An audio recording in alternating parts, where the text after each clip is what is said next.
Good morning. You listen to FloorDaily.net, and I'm Kemp Harr. This morning, my guest is Joe Amato, the Vice President of Residential Styling for Mannington. Joe, how you doing?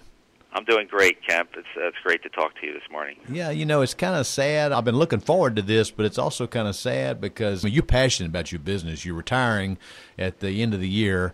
And, you know, every January we do an interview, and you say it's like Christmas morning. I'm going to miss that energy level because you always work all year on some beautiful designs, and then first day of services, it's Christmas Day. I'll miss that. Let's talk a little background. Some people may not know this. You've been at Mannington, you know, privately, family-owned company for just over 39 years. You went right out of school, and you went, by the way, to the University of the Arts in Philadelphia, and then straight to Mannington. So it's your life, right?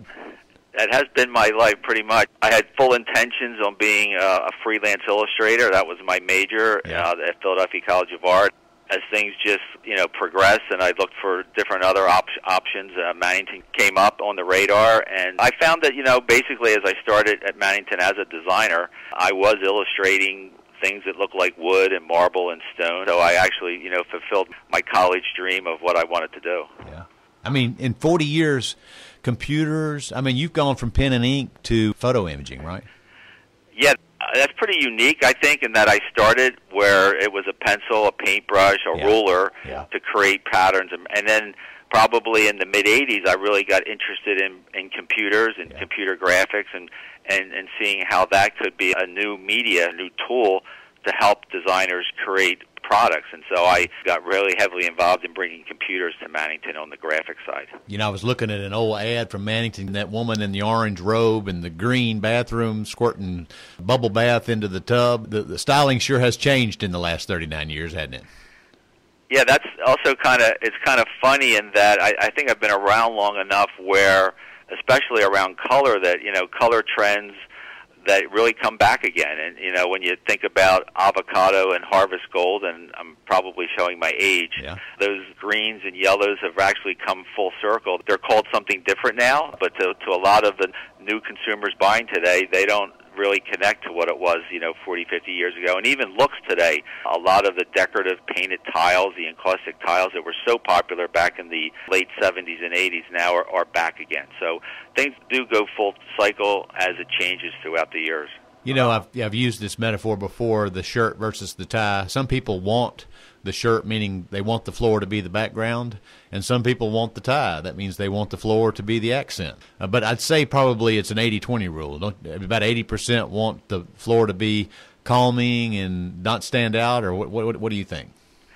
Yeah, that's a great question. You know, I think that if you're remodeling and keeping everything the same and just changing the floor, then maybe then you would want your floor to be a little bit more prestigious and stand out. If you're starting from scratch and then you have to choose everything from cabinets to wall colors to countertops, then you're looking at it as a total package. But I see it go both ways. As you know, there are some pretty daring-looking visuals out in the marketplace today in colors, and so there are people who want that floor to be the statement as someone walks into their house. And ultimately, it's such a huge part of the home today, and people will always remark about the floor initially when they walk into your home. Yeah, you know, we watch in hospitality, which can be a trend leader. At one point, the bedspreads had designs on them, and then they went to white duvet covers, and they put all the texture and design on the floor, and that was probably good for the business, don't you think?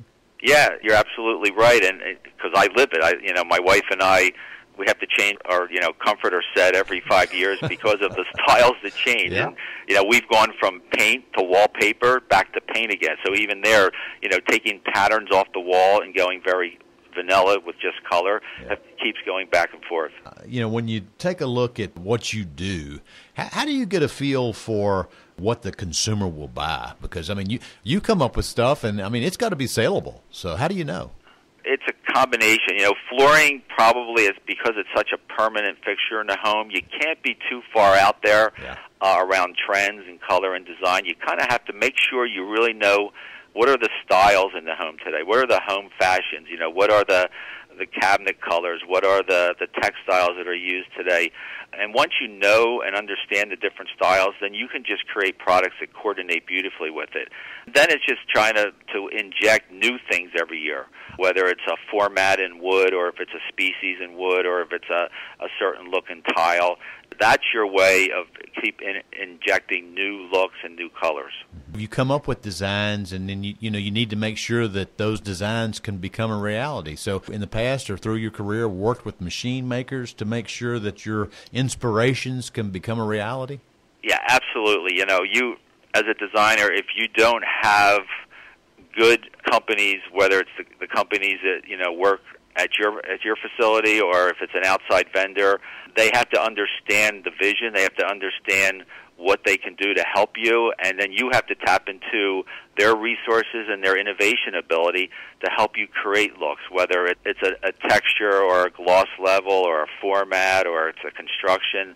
All of that is so important to help you try to visualize and help create something that the consumer is going to want in our home. Now, here's a question that's got some dimension to it. Now, you work for a company that's got limited assets or, finite assets. So when you come up with a look that's like, wow, I know this is going to sell, do you meet, and look at a spreadsheet and say, we need to sell more wood next year and less laminate next year because of our capacity constraints?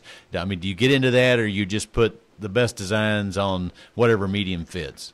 No, the company, we meet regularly and definitely a couple times a year where we really just lay out our residential business strategy. So whether it's something that's going to be done in a big way or if we're just complementing or supporting a category with no new capital investments, no matter what you're doing, every year our customers, the retailers, they want to see something new. They want something that they can get their consumers excited about. So in all aspects, we're always looking to create new visuals, new colors, no matter where the emphasis is on the category, from our company standpoint. Mm-hmm.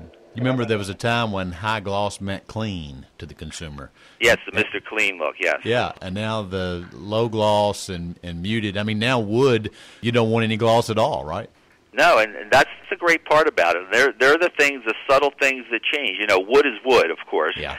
Whether it's a wood look or it's actual hardwood, but things like distressing, its texture, its gloss level, these are the things that change, and what happens then is the consumers now want something new and different. Rustic looks were not even around 15 years ago. It was all high shine, clean looking species.